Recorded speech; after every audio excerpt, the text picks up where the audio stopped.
a los testigos de Jehová. Y como la sucursal de España está dirigida y controlada por la Central de América, todo va pasando a otras manos. Los miembros que lo pagaron no son dueños de nada.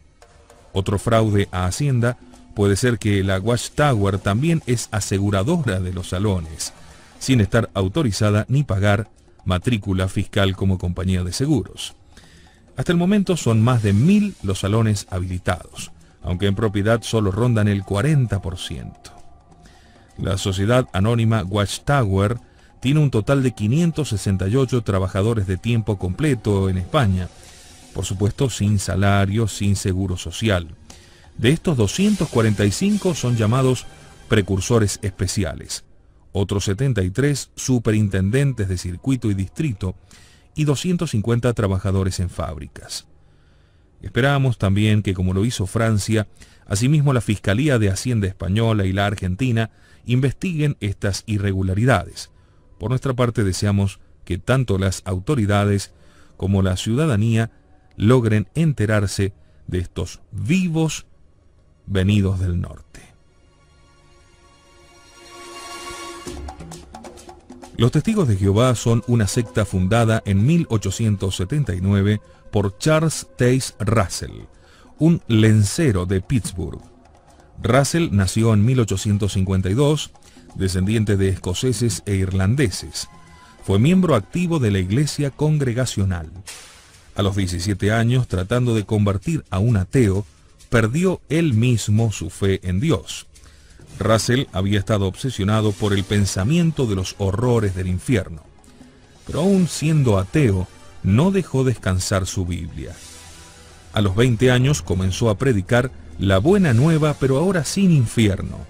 En 1879, al fundar su nueva religión, se adjudicó el nombre de Pastor Russell. Russell no era un especialista en las escrituras, ni conocía el idioma griego. En la ciudad de Hamilton, mientras era interrogado por un juzgado, afirmó bajo juramento que era un experto en sagradas escrituras y que conocía perfectamente el griego. Le dieron un Nuevo Testamento en ese idioma y al fin del interrogatorio se vio obligado a aceptar que ni siquiera sabía el alfabeto griego. Tampoco sabía latín o hebreo. Pero escribió mucho sobre la Biblia. Cualquier especialista hoy, leyendo sus obras, estará de acuerdo en afirmar que sus explicaciones de los textos sagrados son en general inadmisibles con el sentido obvio de las palabras del texto.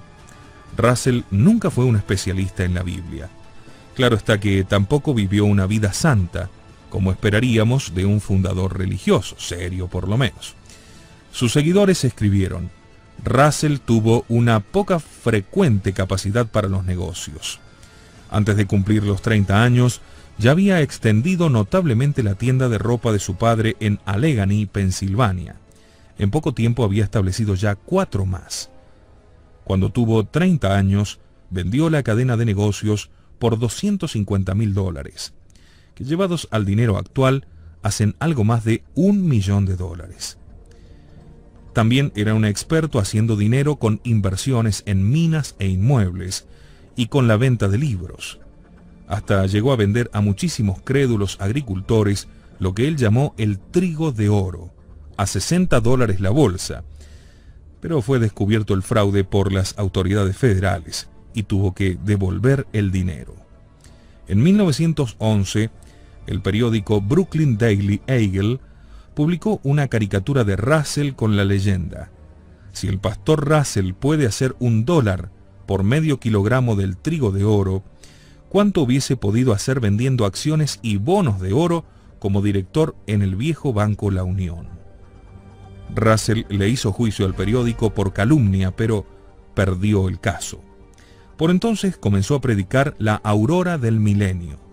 Sus seguidores, por este motivo, comenzaron a ser llamados los auroristas del milenio.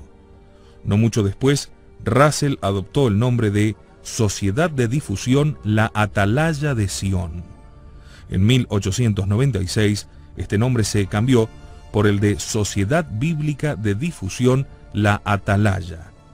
Por algún tiempo Russell pensó que aún mejor sonaba Asociación del Púlpito del Pueblo. En 1914, un nuevo cambio de nombre los llevó a denominarse Asociación Internacional de Estudiantes de la Biblia. El pastor Russell moría en 1916.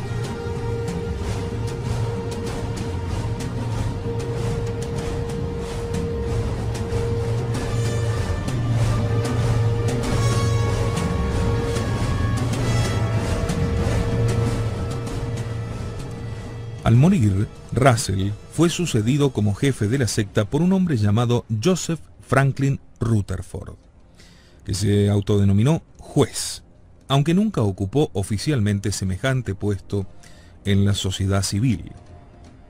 El día 8 de mayo de 1918, junto con otros russellitas, fue arrestado por espionaje y fue sentenciado a 20 años de prisión por predicar la desobediencia e insubordinación en el ejército y en las Fuerzas Armadas Americanas.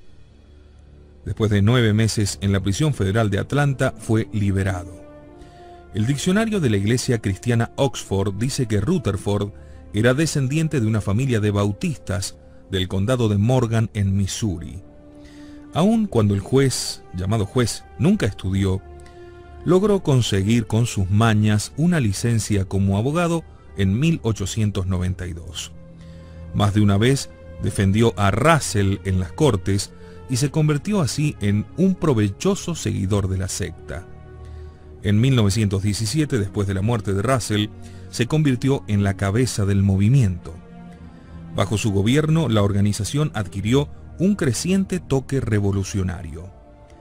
Rutherford era acusado frecuentemente de prácticas fraudulentas, aún por los mismos seguidores. Ante el fracaso de la profecía de Russell sobre la segunda venida de Cristo en 1914, profecía a la que él había dado toda credibilidad, explicó a sus adherentes que Jesucristo había venido precisamente en ese año, pero que lo había hecho de manera invisible, y que el encuentro final entre Dios y Satanás, el famoso Armagedón, era inminente, aunque no se arriesgó a dar fechas.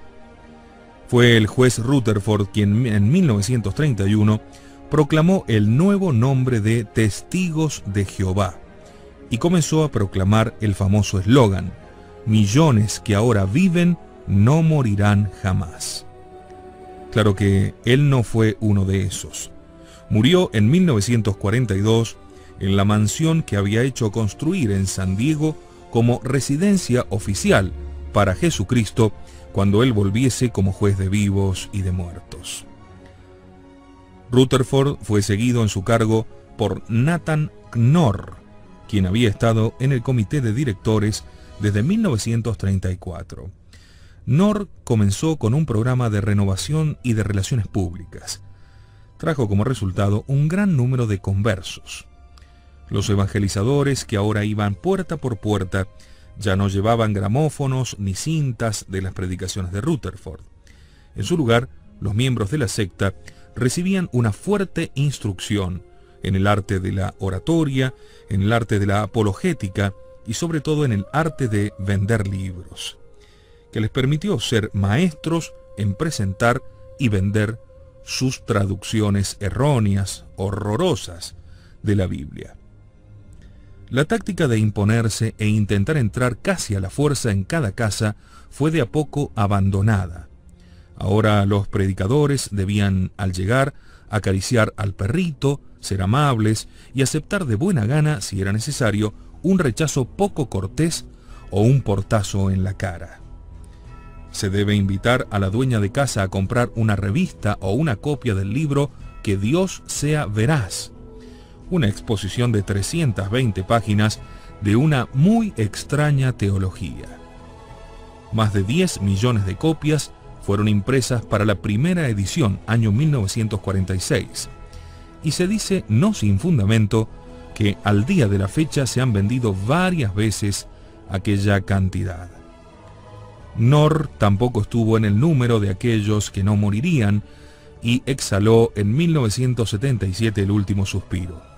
Fue sucedido por Frederick Franz, quien continuó con la política de su predecesor y quien a su muerte, acaecida en 1993, fue sucedido por Milton Henschel, el actual líder de esta secta.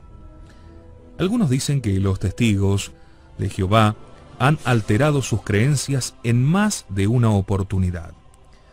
Si esto es cierto, se los puede acusar con todo derecho de haber extraviado a sus seguidores por muchos años. Si no es cierto, todo el mundo creyente los puede acusar por las doctrinas expuestas por Russell y Rutherford. Su estrategia ha cambiado. El objetivo hoy es manipular los sentimientos de las personas y los miedos naturales del ser humano. Juegan permanentemente con conceptos como el poder destructivo de las armas nucleares, de la superpoblación, de la corrupción en las altas esferas de los gobiernos, de la avalancha del material pornográfico, etc. Los testigos de Jehová nos aseguran que ellos han renunciado al mundo y que sus complicaciones problemáticas terrenas, guerras y política ya no les preocupan. Nos dicen que ellos son ciudadanos de una sociedad mejor, la teocracia del nuevo mundo de Jehová. En sentido estricto, los testigos no son cristianos, ya que niegan que Jesucristo sea Dios. Sus enseñanzas son ciertamente nuevas, aunque ellos se empecinan en negar que sean una secta nueva.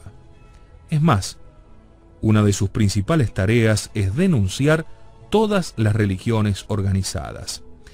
Rutherford nos enseña que la religión fue introducida en el mundo por el diablo. Por más de 3 años, continúa, Jesús proclamó la verdad y advirtió al pueblo contra la práctica de la religión. En qué se basan, nadie lo sabe, ¿no? Y siguen diciendo, porque la religión deshonra y reprueba el nombre de Jehová Dios. Rumble 7.